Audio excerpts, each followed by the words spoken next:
Today we'll talk about how these baskets can help you tidy up more quickly and to declutter basically. And later on in the video I will have a quick review of the book The Life-Changing Magic of Tidying Up by Marie Kondo and why her so-called method, the KONMARI method, is so helpful and get your house clutter-free for good, right?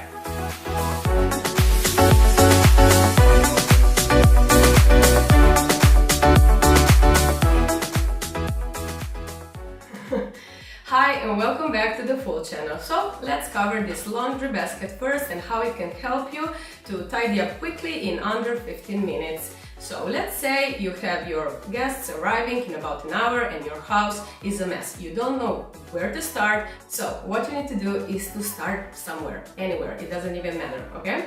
So as long as you do every room. But if you don't have the time to do everything, watch this video to know how to prioritize what to do first. But let's just dive in and see where it goes.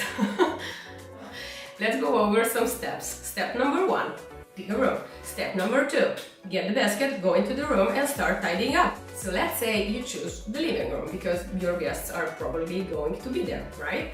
And along the way, tidying up, you find some things that don't belong to the living room, like maybe, I don't know, a book, stuff like that. It happens. You have little kids, or you have, I don't know, it's enough to have kids, I guess, yeah. What you have to do next is just basically put the things back to where they belong and what to do with those things that don't belong in that room, right? So this is where this basket comes in handy. So step number 3 is that you take the thing that doesn't belong to the living room, you put it in the basket and you just leave it there. And you move on, you tidy up until you finish the living room.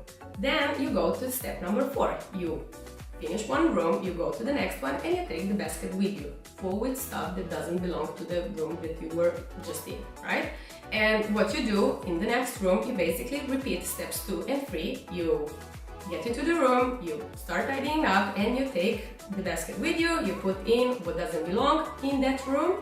So step number 5 would be, if there's anything in the basket that, I don't know, in the study, I was in the study right now and the book should be there, so it belongs there, put it right there, right?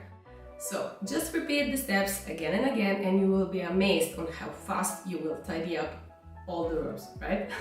You might wonder, why this particular basket?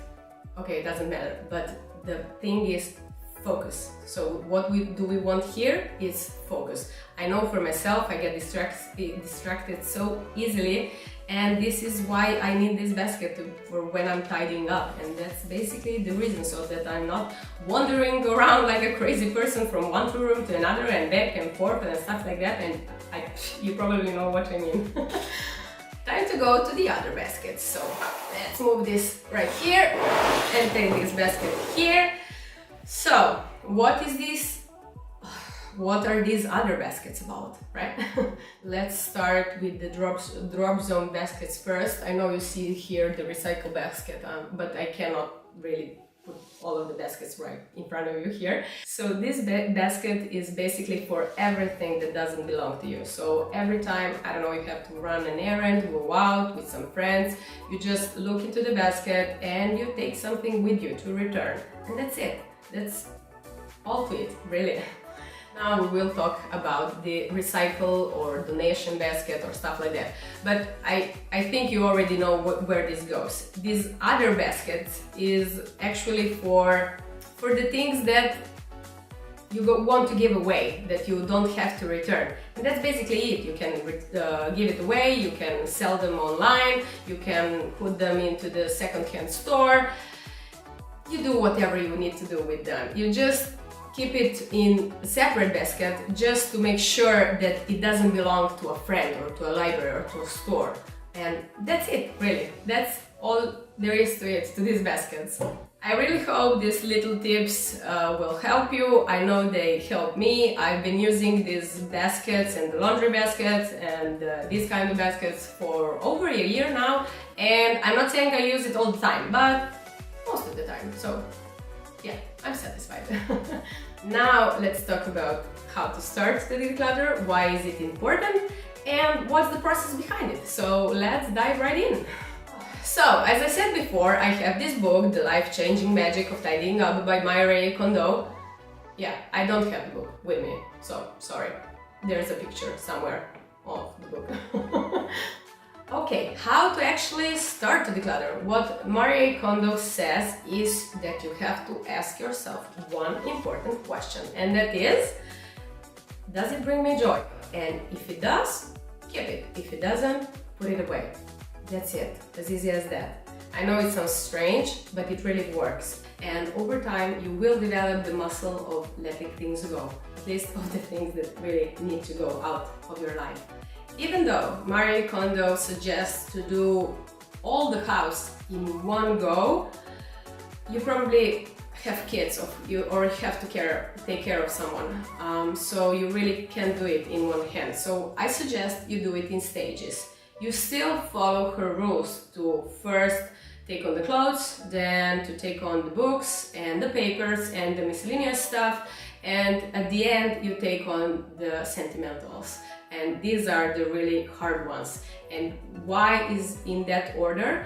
Is it because it's actually really easier to part with clothes than to part with some pictures, right? So by the time you get to the pictures, you really have developed the muscles of letting things go, and that's pretty much it. And I have to say, be careful. Even if something was given to you as a gift and you really don't like it, just let it go. Don't keep it, because every time you look at that item, it makes you, I don't know, it doesn't make you feel great about yourself, about the thing that you have, and this is something you want to avoid. So just let go. I know it's difficult, but over time it will feel lighter and you will feel happy, and this is what you want. So what is the actual method is that when you take on the clothes, for instance, you just take all of the clothes, put it in one big pile, I don't know, on the bed or on the floor, and you just do one by one until you're finished. And then you do the same with the books and the same with the papers and so on. And by the time that you're finished, you will be amazed by the let go piles that you'll have. Really, trust me. So first you have to declutter, and then you put things to its own place, and everything has to have his own place. And so how you keep a clutter-free home is that you use the baskets, as I said before, and every now and then you just repeat the process that Marie Kondo says, and that's basically it, and you got yourself a clutter-free home. Okay guys, time to go. I hope you found these tips helpful, and I hope you read this book. It's really short, you read it in a day or two. So to wrap this up, I hope you like this video, I hope you give it a thumbs up, and please subscribe if you want to hear more. And thanks for watching. See you in the next one. Bye!